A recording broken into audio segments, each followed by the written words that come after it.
هو في ايه يا جدعان؟ لا بجد والله العظيم هو في الواحد مخنوق. الواحد كل ما يقول لحد حاجه نعمل حاجه في العيد ده يقول لي لا اصل مش هنعمل حاجه، أصل ده عيد لحمه. يعني هو عيد لحمه ما نعملش حاجه خالص؟ يعني هنخرج؟ لا مش هنخرج اصل ده عيد لحمه. طب مش عارف هنشتري لبس؟ لا لا هتشتري لبس إيه يا عم ده عيد لحمه. طب هات عيديه؟ لا يا عم عيديتي ده عيد لحمه. طب تعال نصيف يا عم مصيف ده عيد لحمه. وانا كل ما اقول لحد حاجه يقول لي ده عيد لحمه، وانتوا علقتوا ما بقيتوش حافظين غير الكلمتين دول. يعني ايه يعني ما اشتريش لبس ده عيد لحمه؟ امال البس ايه انا في العيد؟ يعني احضر العيد ايه لا مؤاخذه ما استرش نفسي؟ احضر العيد ملط ولا هلبس الفار وانا بتاع البقره اللي هتتذبح ولا الجاموسه؟ البس فار والخروف؟ امال اعمل ايه في العيد يعني؟ ويعني ايه ما اخرجش في العيد ده عيد لحمه؟ يعني ما يعني ايه ما اخرجش؟ امال اخرج مع مين يعني؟ يعني انا اقول لاصحابي تعالوا نخرج في العيد يقولوا لا مش هنخرج اصل ده عيد لحمه. امال انا لما مش هخرج معاكم اخرج مع مين؟ مع الفخده بتاع الجاموسه؟ هخرج مع لحمه الراس؟ فهموني اخرج مع خروفين؟ يعني ايه عيد لحمه؟ عيد لحمه زعيد زي الاعياد كلها نخرج ونخرب الدنيا ونولعها؟ يعني ايه عيد لحمه يعني؟ فهموني يعني ايه عيد لحمه؟ وليه برضو عيد اللحمه ما فيهوش عيديه؟ يعني ايه عيد اللحمه ما فيهوش عيديه؟ ما عيد زي الاعياد، هم عيدين، عيد صغير وعيد كبير. ده العيد الكبير المفروض العيديه تكبر. يعني ايه ما فيش عيديه بقى في ما فيش عيديه وده عيد لحمه؟ خلاص ما تدونيش عيديه بس اديني 5 كيلو لحمه راح ابيعهم، مالكوش دعوه بقى ادوني لحمه. امال هيبقى عيد لحمه ومش هنشوف فيه لا عيديه ولا لحمه؟ ما لازم نشوف في حاجه من الاثنين. خلاص ادوني لحمه وانا هبقى انا هقلب جزار، انا هعرف ابيعهم يا عم. انا هبيع اللحمه ادوني 5 6 كيلو كده ابيعهم واشبرج على نفسي. مش كفايه ان هو عيد والنتيجه هتطلع فيه؟ يعني ده هيبقى اول عيد لحمه ناكل فيه كحك.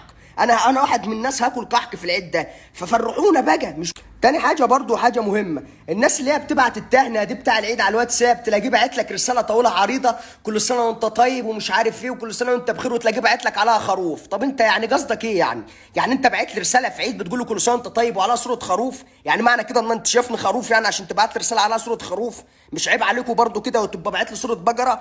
مش عيب عليك لما تقول لي كل سنه وانت طيب وتبعت لي صوره بقره وخروف؟ هل انت شايفني كده؟ هل انا بقره وخروف؟ هل انا هتذبح عشان تبعت لي الرساله دي؟ مش عيب ولا مش عيب؟ وتبقى باعت لي رساله مكتوب عليها كل سنه وانت بخير يا اغلى الناس يا اعز الناس يا اغلى بشر، وتبقى بعت الرساله دي للناس اللي عندك على الواتساب كلها. عايز تبعت لي رساله وارد عليك حقيقي حسسني ان انا سبيشال شخص مميز، ابعت لي رساله كده خاصه اكتب فيها اسمي. لكن تبقى باعت لي رساله كل سنه وانت طيب يا احمد وانا اصلا اسمي شريف، بتبقى واخدها كوبي بيست وبعتها لكل اللي عندك كلهم. فمحدش يبعت لي الرساله اللي عليها، اللي هيبعت لي الرساله اللي عليها الخروف والبقره ده تبقى ليلته سودا. تمام ادي بقولها، ابعت لي رساله سبيشال خاصه بيا، مش محب الكوبي بيست، انا مميز. الحاجه الاخيره بقى لما حد يشوفني بتفرج على فيديوهات العجول الهربانه، العجول اللي هي بتهرب من الناس دي، ما حدش يقول لي ده انت صغير. ايوه انا صغير، انا بتفرج على فيديوهات العجول الهربانه يا عم انا بضحك، انا شايف الحياه دي بتضحك مالكش دعوه انت شايفني صغير؟ انا صغير عادي، انا بحب فيديوهات العجول الهربانه. ويوم العيد همسك راس البقره واروح جروبات الهند واكتب مات الاله ونحن من قتلنا، هعمل كل ده.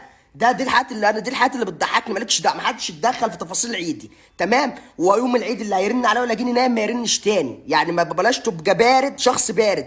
رنيت مره ولقيتني نايم، هو ده انا بستمتع بالنوم في العيد. فما تزعجنيش بعد اذنك، ما تبقاش شخص بارد واحطك في البلاك ليست في حياتي مش في الموبايل بس. تمام؟